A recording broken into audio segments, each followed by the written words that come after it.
Assalamualaikum warahmatullahi wabarakatuh.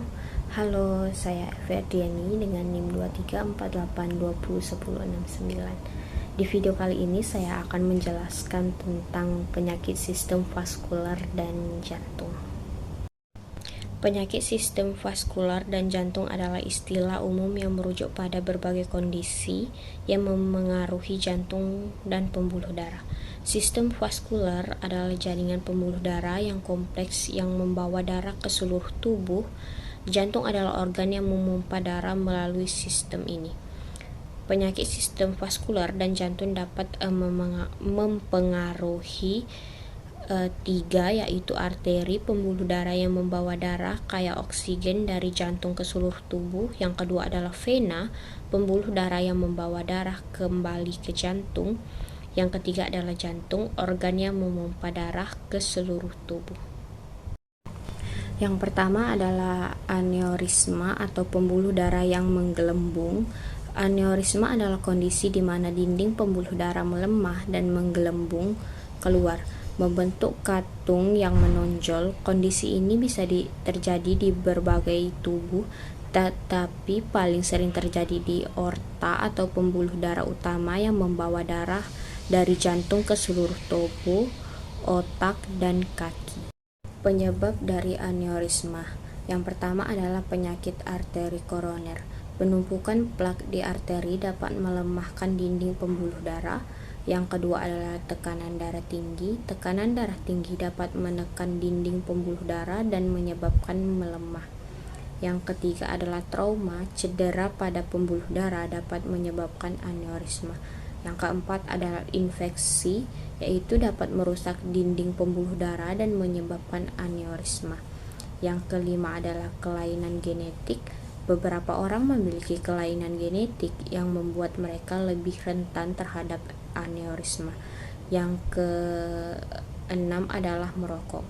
Merokok dapat merusak dinding pembuluh darah dan meningkatkan risiko aneurisma. Gejala umum aneurisma seperti nyeri yang tajam dan tiba-tiba di dada, perut, punggung, atau leher. Yang kedua adalah pusing. Yang ketiga adalah kelemahan pada satu sisi tubuh. Yang keempat adalah kesulitan bernafas atau sesak nafas. Yang kelima adalah detak jantung cepat atau tidak teratur. Yang keenam adalah pembengkakan pada kaki atau pergelangan kaki.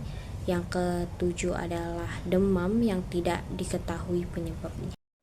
Diagnosis penyakit dari aneurisma ini dapat dilakukan dengan beberapa cara, seperti pemeriksaan fisik.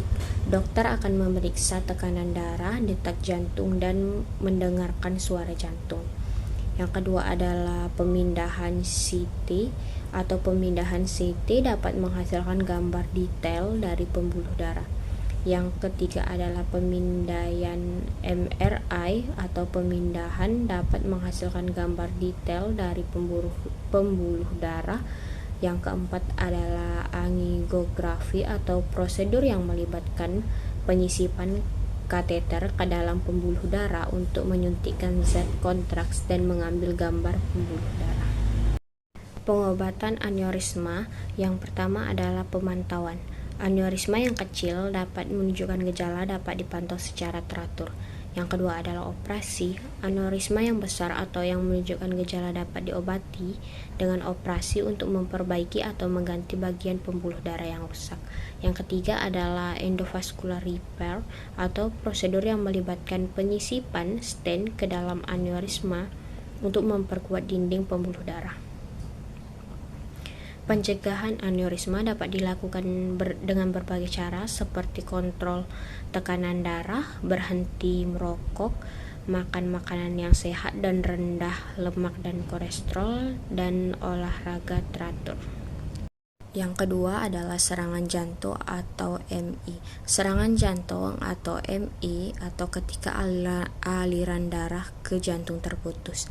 Serangan jantung atau infark miokard atau MI terjadi ketika aliran darah ke bagian jantung terputus, menyebabkan kerusakan otot jantung. Ini adalah kondisi serius yang dapat menyebabkan kerusakan permanen pada jantung dan bahkan kematian. Penyebab serangan jantung ada beberapa seperti penyakit arteri koroner atau SAD. Penyebab utama serangan jantung adalah penumpukan plak di arteri koroner yang menyebabkan pembuluh darah dan mengurangi aliran darah ke jantung. Yang kedua adalah trombosis atau gumpalan darah yang terbentuk di arteri koroner dapat menghalangi aliran darah ke jantung. Yang ketiga adalah spasmi koroner, penyempitan sementara arteri koroner akibat spasmi otot dapat menyebabkan serangan jantung. Yang keempat adalah faktor resikonya seperti tekanan darah tinggi, kolesterol tinggi, merokok, diabetes, obesitas, riwayat keluarga serangan jantung, kurang olahraga, dan stres. Gejala umum serangan jantung yang pertama adalah nyeri dada, nyeri yang menekan, sesak atau seperti terbakar di dada yang dapat menjalar ke lengan, rahang, leher, atau punggung. Yang kedua adalah sesak nafas, kesulitan bernafas atau sesak nafas. Yang ketiga adalah mual dan muntah, rasa mual atau mau muntah. Yang keempat adalah pusing, rasa pusing atau pingsan. Yang kelima adalah kelemahan pada satu sisi tubuh. Yang keenam adalah berkeringat dingin yang berlebihan. Yang ketujuh adalah detak jantung cepat atau tidak teratur. Diagnosis serangan jantung dapat dilakukan dengan beberapa cara seperti ekokardiogram atau EKG dapat mendeteksi perubahan pada aktivitas listrik jantung yang menunjukkan serangan jantung. Yang kedua adalah enzim jantung. Tes darah dapat mengukur kadar enzim jantung yang dilepaskan ke dalam darah ketika otot jantung rusak.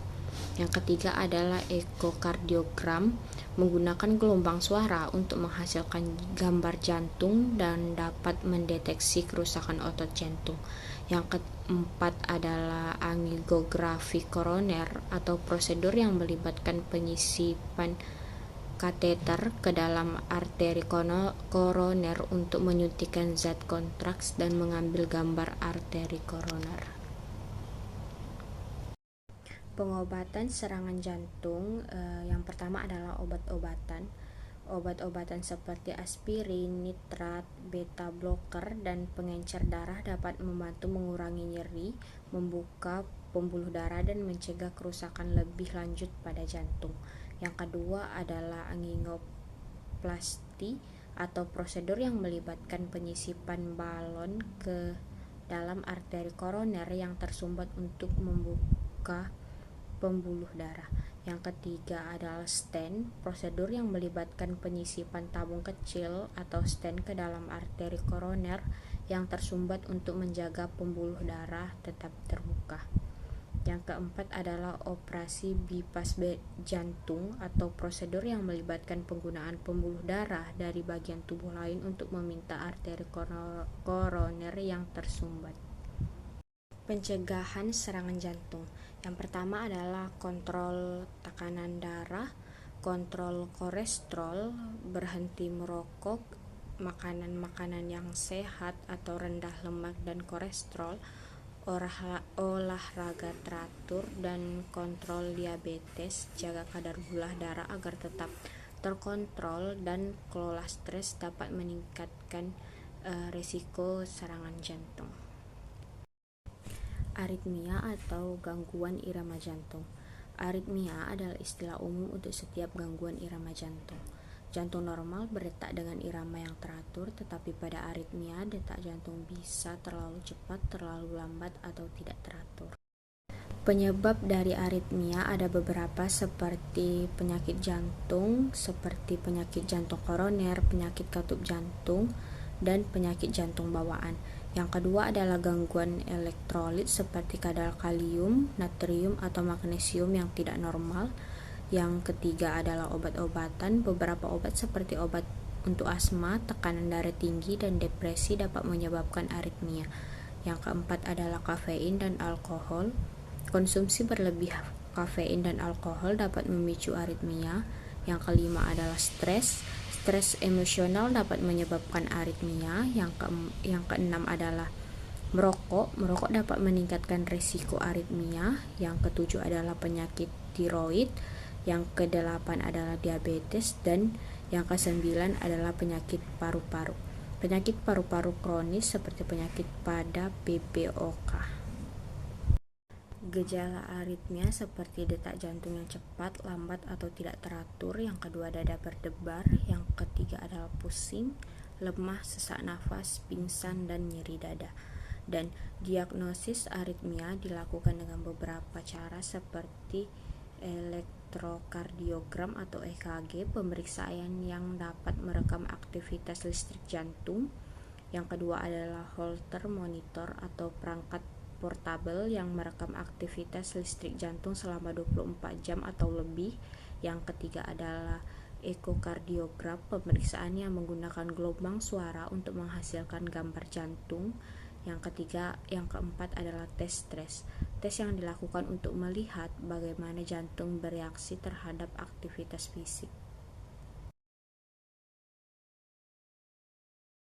Pencegahan aritmia dapat dilakukan dengan berbagai cara seperti menghindari merokok, mengontrol tekanan darah tinggi, mengontrol kolesterol, diabetes, menghindari konsumsi berlebihan kafein dan alkohol, dan mengelola stres. Pengobatan aritmia dilakukan dengan beberapa cara. Yang pertama adalah memakai obat-obatan. Seperti obat-obat dapat digunakan untuk mengontrol detak jantung, meningkatkan kekuatan kontraksi jantung, atau mencegah pembekuan darah. Yang kedua adalah prosedur ablasi, prosedur yang menggunakan energi panas atau dingin untuk menghancurkan jaringan jantung yang menyebabkan aritmia. Yang ketiga adalah pacemaker atau perangkat yang ditanam di dada untuk mengatur detak jantung. Yang keempat adalah defibrillator implantable cardioverter atau ECD, atau perangkat yang ditanam di dada untuk memberikan kejutan listrik ke jantung jika terjadi aritmia yang mengancam nyawa.